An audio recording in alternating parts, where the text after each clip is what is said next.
Hope आप सारे ही अच्छे होंगे। तो देखिए आपके लिए final selection batch SSC GD constable को लेकर के अनाउंस हुआ है, जो कि 1 तारीख से शुरू होगा। मेरा भी इसमें क्लास है, आप देख सकते हैं। विमलेश यादव बाकी अदर जो एजुकेटर हैं उनकी भी क्लासेस हैं, लेकिन 1 तारीख से स्टार्ट हो जाएगा। आपका 20 जनवरी तक ये बैच कोर्स चलना है। बहुत ही अच्छे अच्छे जो है कि इसमें क्वेश्चंस लिए जाएंगे, एकदम रिजल्ट ओरिएंटेड कोर्स होगा। सारे एजुकेटर्स आपको इंग्लिश भी पढ़ाएंगे, मैथ्स के भी, रीजनिंग के प्लस जीके और जीए मैं पढ़ाऊंगा। तो मैं आपसे ये कहूंगा कि अगर आप प्रिपरेशन कर रहे हैं तो आप जल्दी से इस पूरे कोर्स में एनरोल कर लीजिए। अगर आपको प्लस सब्सक्रिप्शन लेना है तो आपको विमलेश@14 कोड देना, टाइप करना होगा, जिससे आपको 10% का ऑफ हो जाएगा। और मैं आपको बताऊं, सिर्फ 799 रुपीज़ का ये जो है बैच इस बार लॉन्च किया गया, जिसमें आपको ई बुक्स भी दिए जाएंगे। 120 घंटे का जो है इंटेंसिव कोर्सेज क्लासेस होंगे, कि क्विक कवरेज ऑफ सिलेबस होगा, प्लस मैं आपको उसके अलावा रिवीजन क्लासेस भी कराऊंगा। तो मैं आपको यही कहूंगा कि इस एसएससी जीडी बैच में आप इनरोल कर लें, जल्दी से इसका सब्सक्रिप्शन ले लें। मात्र 799 रुपीज़ का है। तो मैं यही कहूंगा जल्दी से इसका सब्सक्रिप्शन लेकर के इस बैच कोर्स का फायदा उठाएं। चलिए आगे। नमस्कार, स्वागत है आप सभी का शिक्षा सिटी के यूट्यूब चैनल में। आज के इस वीडियो में हम रसायन विज्ञान के 20 सबसे महत्वपूर्ण प्रश्नों को कवर करेंगे। ये जो 20 प्रश्न हम इस वीडियो में देखेंगे, ये 20 प्रश्न रसायन विज्ञान के मोस्ट सेलेक्टेड प्रश्न हैं जो कई बार एग्जाम्स में पूछे गए हैं। तो आइए वीडियो को शुरू करते हैं और देख लेते हैं कि कौन कौन से इम्पॉर्टेंट 20 प्रश्न हैं जिनको इस वीडियो में सम्मिलित किया गया है रसायन विज्ञान से रिलेटेड। तो आइए वीडियो को शुरू करते हैं। पहला प्रश्न हमारा है, आधुनिक रसायन विज्ञान का जनक किसे कहा जाता है? तो इस प्रश्न का राइट आंसर हमारा है, जो लेवेजियर हैं इनको आधुनिक रसायन विज्ञान का जनक कहा जाता है। तो इसे आप याद रखिएगा, लेवेजियर को आधुनिक रसायन विज्ञान का जनक माना जाता है, मोस्ट इंपॉर्टेंट। इसके बाद अगला प्रश्न है जो कई बार एग्जाम्स में रिपीटेड प्रश्न है, पदार्थ की चौथी अवस्था को क्या कहा जाता है? Most important. तो पदार्थ की चौथी अवस्था को प्लाज्मा कहा जाता है। अब तक जो पदार्थ की 5 अवस्थाएं हैं खोजी जा चुकी हैं, आप याद रखिएगा, पदार्थ की अब तक 5 अवस्थाएं खोजी जा चुकी हैं। 3 तो आपको पता होगा, ठोस हो गया, द्रव हो गया, गैस हो गया, ये तो आप सभी को पता होगा। उसके बाद चौथे नंबर पे आपका प्लाज्मा आता है और 5वें नंबर पर आपका आता है जो पदार्थ है वो है बोस आइंस्टाइन। तो आप इसे याद रखिएगा, जो बोस आइंस्टाइन पदार्थ है इसको 5वें नंबर का पदार्थ माना जा रहा है। तो इसे आप याद रखिएगा, इसका पूरा नाम है बोस आइंस्टाइन कंडेंसेट। क्या नाम है इसका पूरा? तो बोस आइंस्टाइन कंडेंसेट जो है यह पदार्थ की 5वीं अवस्था मानी जा रही है। तो इसे आप याद रखिएगा। अब पदार्थ की जो टोटल 5 अवस्थाएं हो चुकी हैं, पहला हो गया ठोस, दूसरा द्रव, तीसरा गैस, चौथा आपका प्लाज्मा हो गया और 5वां आपका हो गया Bose Einstein condensate. Most important, इसे आप जरूर याद रखिएगा। अगला प्रश्न हमारा है, सामान्य ताप पर द्रव में पाई जाने वाली धातु कौन सी है? Most important. तो सामान्य ताप पर द्रव में पाई जाने वाली धातु को हम पारा कहते हैं। पारा का जो सिंबल होता है वो Hg होता है, तो इसे भी आप याद रखिएगा।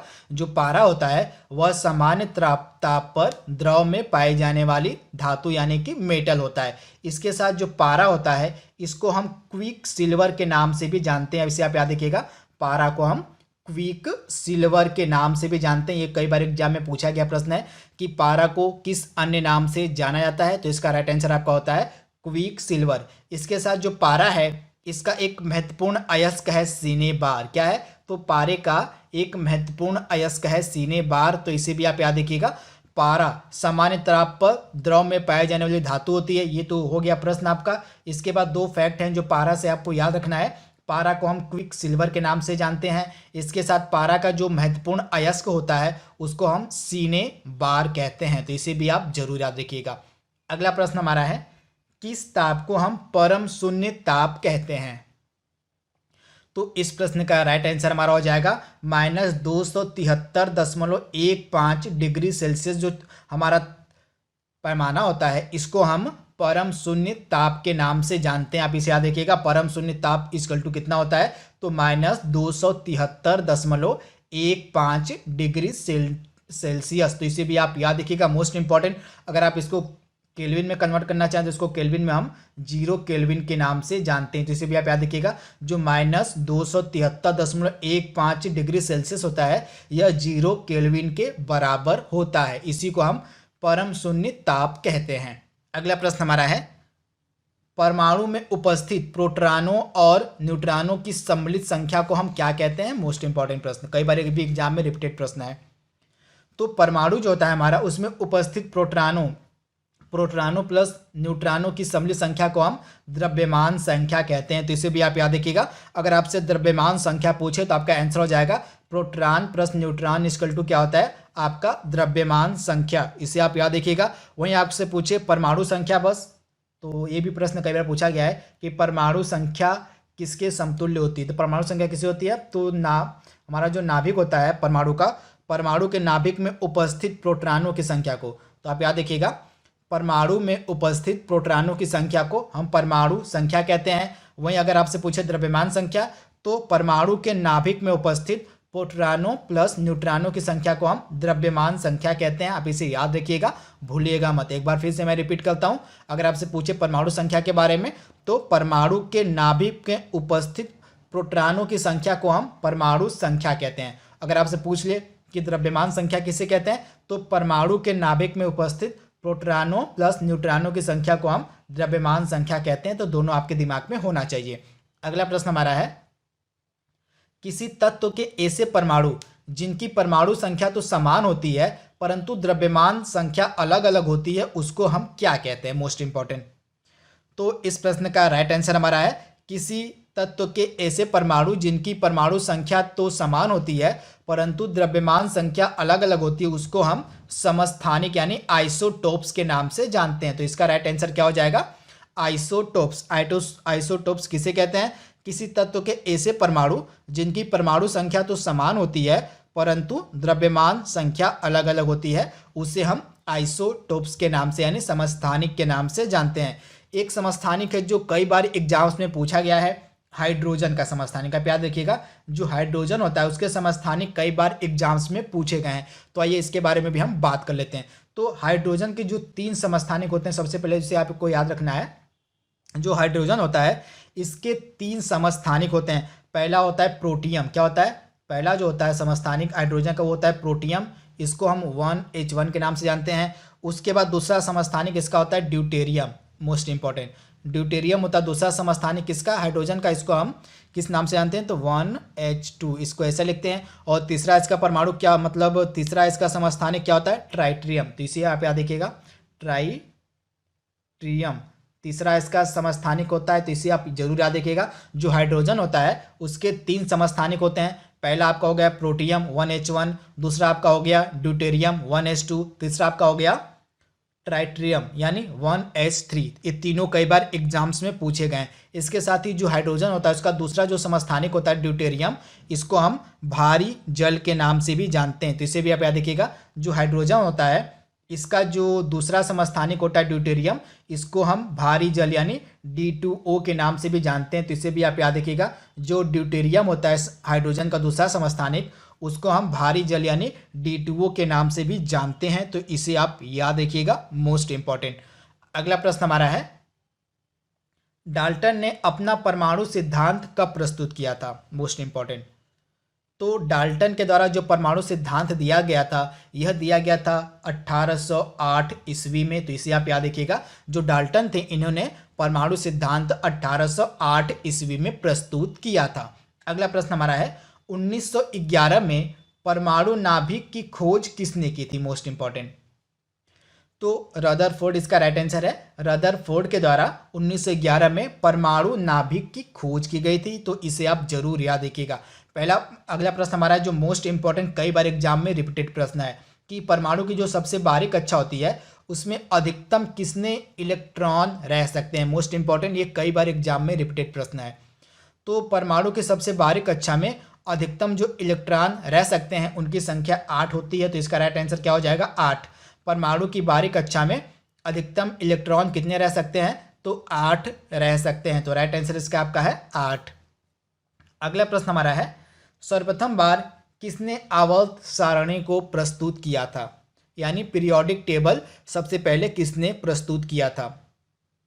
तो इस प्रश्न का राइट आंसर हमारा है दामित्री इवोनोविच मेंडलीव। क्या हो जाएगा, दामित्री इनोवेची मेंडलीव जो थे इन्होंने सर्वप्रथम बार 1869 ईस्वी में, ये डेट आप जरूर याद रखिएगा, सर्वप्रथम बार 1869 ईस्वी में जो मेंडलीव थे इन्होंने आवर्त सारणी को प्रस्तुत किया था। इसके साथ ही जो पीरियोडिक टेबल है, जो आवर्त सारणी है, उसने 2019 में 150 वर्ष पूरे कर लिए हैं। तो इसे भी आप याद रखिएगा। ये प्रश्न एग्जाम जो बीपीएससी का इस बार का पीटी का एग्जाम हुआ था, इसमें प्रश्न पूछा गया था कि वर्ष 2019 में आवर्त सारणी के बने हुए कितने वर्ष हो गए, यानी आवर्त सारणी को 2019 में टोटल कितने वर्ष हो गए हैं। तो इसका राइट आंसर था 150 वर्ष। कब कितने वर्ष?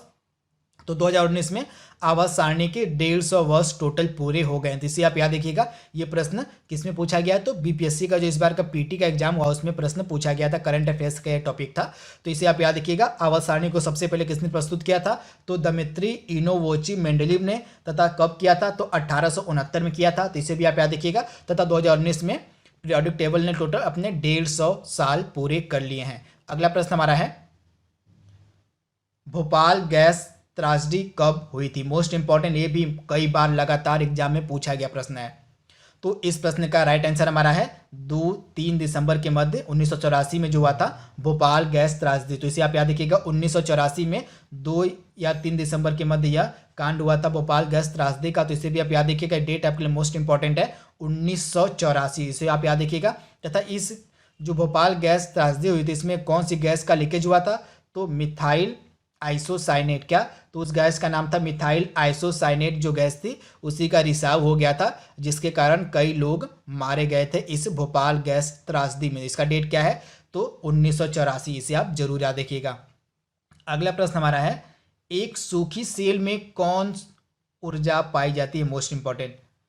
तो एक जो ड्राई सेल होती है, एक सूखी सेल होती है, उसमें रासायनिक ऊर्जा मिलती है। तो इसका राइट आंसर क्या हो जाएगा? रासायनिक ऊर्जा सूखी सेल में मिलती है, जिसको यह विद्युत ऊर्जा में परिवर्तित करती है। तो भी प्रश्न आपके एग्जाम में पूछा जा सकता है कि जो सूखी सेल होती है वह रासायनिक ऊर्जा को किस ऊर्जा में परिवर्तित करती है? तो जो सूखी सेल होती है वह रासायनिक ऊर्जा को विद्युत ऊर्जा में परिवर्तित करती है। तो इसे आप जरूर याद रखिएगा। अगला प्रश्न हमारा है, किस विधि का उपयोग करके पृथ्वी की आयु यानी एज ज्ञात की जाती है? Most important. तो पृथ्वी की एज जानने के लिए जो विधि होती है उसको हम कहते हैं यूरेनियम विधि। यानी राइट आंसर का क्या हो जाएगा? यूरेनियम विधि का हम उपयोग करके पृथ्वी की आयु को ज्ञात कर सकते हैं। तो इसका राइट आंसर क्या हो जाएगा आपका? यूरेनियम विधि। अगला प्रश्न हमारा है, किस रसायन का उपयोग कृत्रिम वर्षा यानी आर्टिफिशियल रेन में किया जाता है? Most important. तो इस प्रश्न का राइट आंसर हमारा है सिल्वर आयोडाइड। क्या हो जाएगा? जो सिल्वर आयोडाइड होता है इसका उपयोग कृत्रिम वर्षा में किया जाता है। तो राइट आंसर इसका क्या है? Silver iodide. अगला प्रश्न हमारा है, कार्बन नैनो ट्यूब्स का आविष्कार किसने किया था? तो कार्बन नैनो ट्यूब्स का जो आविष्कार है यह सुमियो आई जीमान के द्वारा किया गया था। तो इसका राइट आंसर क्या है? सुमियो आई जीमान के द्वारा कार्बन नैनो ट्यूब्स का आविष्कार किया गया था। तो राइट आंसर इसका क्या है हमारा? सुमियो आई जीमान। अगला प्रश्न हमारा है, यूरिया में नाइट्रोजन कितने प्रतिशत होती है? Most important. तो जो यूरिया होता है इसमें नाइट्रोजन की मात्रा टोटल होती है 47%। तो इसका राइट आंसर क्या हो जाएगा? 47% नाइट्रोजन पाई जाती है किसमें? यूरिया में। तो इसे आप याद रखिएगा, मोस्ट इंपॉर्टेंट। यूरिया में जो नाइट्रोजन की मात्रा होती है टोटल कितनी होती है? तो टोटल 47% होती है। तो इसे भी आप याद रखिएगा। वहीं अगर नाइट्रोजन की मात्रा वायुमंडल में पूछे तो हमारे एटमॉस्फेयर में टोटल वायुमंडल में टोटल जो नाइट्रोजन है उसकी मात्रा होती है 78%। तो इसे भी आप याद रखिएगा। तथा यह जो नाइट्रोजन है इसका उपयोग किसमें किया जाता है? इसका मोस्टली जो उपयोग है यह वायुयान के टायरों में नाइट्रोजन जो गैस है भरी जाती है। इसे आप याद रखिएगा। वायुयान के जो टायर होते हैं यानी जो एरोप्लेन होते हैं उनके टायरों में जो है नाइट्रोजन गैस भरी जाती है। इसे आप याद रखिएगा। इसके साथ ही अमोनिया के उत्पादन में और उर्वरक उद्योग में भी नाइट्रोजन गैस का इस्तेमाल किया जाता है। तो इसे भी आप याद रखिएगा। यह जो नाइट्रोजन गैस होती है इसका उपयोग अमोनिया के उत्पादन में तथा उर्वरक उद्योग में किया जाता है। इसके साथ जो एरोप्लेन होते हैं, जो वायुयान होते हैं, उनके टायरों में नाइट्रोजन गैस भरी जाती है। तो इसे भी आप याद रखिएगा। तथा यूरिया में नाइट्रोजन की मात्रा 47% होती है तथा हमारे एटमॉस्फेयर में, हमारे वायुमंडल में 78% नाइट्रोजन की मात्रा पाई जाती है। अगला प्रश्न हमारा है, एलपीजी गैस में किसका मिश्रण होता है? Most important. तो जो एलपीजी गैस होती है इसमें 2 गैसों का मिश्रण होता है। कौन कौन सी? ब्यूटेन और प्रोपेन। तो इसका राइट आंसर क्या हो जाएगा? ब्यूटेन और प्रोपेन का मिश्रण होता है एलपीजी गैस में, तो इसे भी आप याद रखिएगा। तथा इसके साथ जो एलपीजी गैस होती है उसके रिसाव का पता लगाने के लिए उसमें कौन सी गंधक मिलाया जाता है, तो इसका राइट आंसर हो जाएगा इथाइल मरकैप्टन।